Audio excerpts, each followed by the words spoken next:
Bismillahirrahmanirrahim.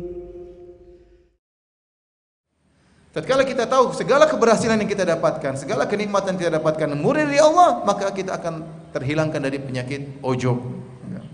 Karena sebagian orang tatkala dia berhasil, dia lupa kepada Allah, dia merasa karena dia hebat maka dia berhasil.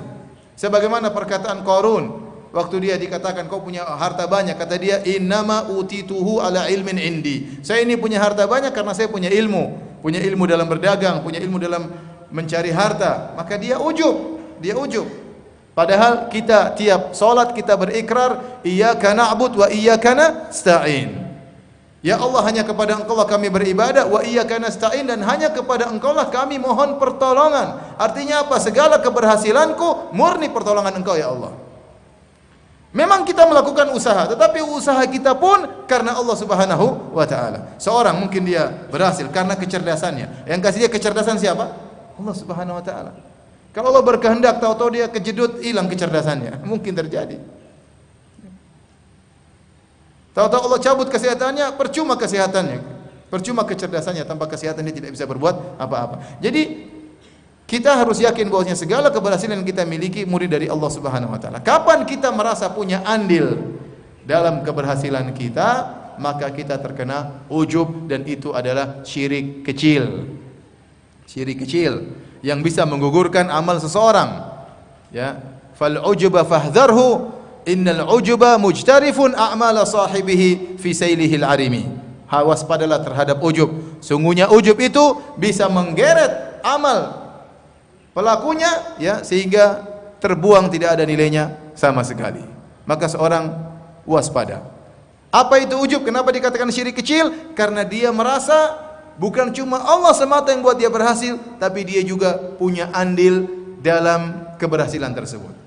Kalau ria, seorang beramal soleh ingin dipuji, sehingga dia menyamakan Allah dengan orang lain. Dia ingin dapat pujian dari Allah dan ingin dapat pujian dari manusia yang lain. Kalau ujub, dia mengangkat dirinya sejajar dengan Allah. Dia merasa keberhasilan yang dia dapatkan adalah karena Allah dan juga karena apa? Karena dirinya. Dan itu sangat berbahaya. Seorang jangan sampai dia kemudian mendapat gelar, ya, dia merasa karena saya pintar, karena saya ini, karena saya ini. Benar engkau melakukan sebab, tapi jangan sampai hilang dari benakmu kau menyangka bahwasanya karena kau hebat makanya kau berhasil. Saya sering sampaikan bahwasanya kekayaan tidak berbanding lurus dengan kecerdasan. Betapa banyak orang cerdas tidak kaya, iya atau tidak? Jangan sampai seorang mengatakan saya kaya karena saya cerdas. Ada lagi yang berkata saya kaya karena saya banyak pengalaman. Saya katakan banyaknya pengalaman tidak berbanding lurus dengan kekayaan. Betapa banyak orang kerja pengalamannya 100 pengalaman tetap miskin. Kenapa? Pengalamannya selalu jadi anak buah. Ada orang tidak sekolah, kemudian dia berdoa, dengan berdoa Allah kasih dia kaya, gampang. Bisa. Ada orang mungkin tidak berdoa, mungkin bahlul, tahu-tahu bapaknya kaya raya, dapat warisan, kaya raya, selesai. Maksud saya, ya ikhwan, ya maksud saya, ya, jangan sampai kita merasa kita berhasil karena kita. Kapan kita merasa kita berhasil karena kita, maka kita terkena penyakit ujub, maka kita tidak bersyukur. Orang yang ujub itu orang yang tidak bersyukur. Tetapi tatkala dia tahu kenikmatan semuanya dari Allah, dia senantiasa bersyukur kepada Allah.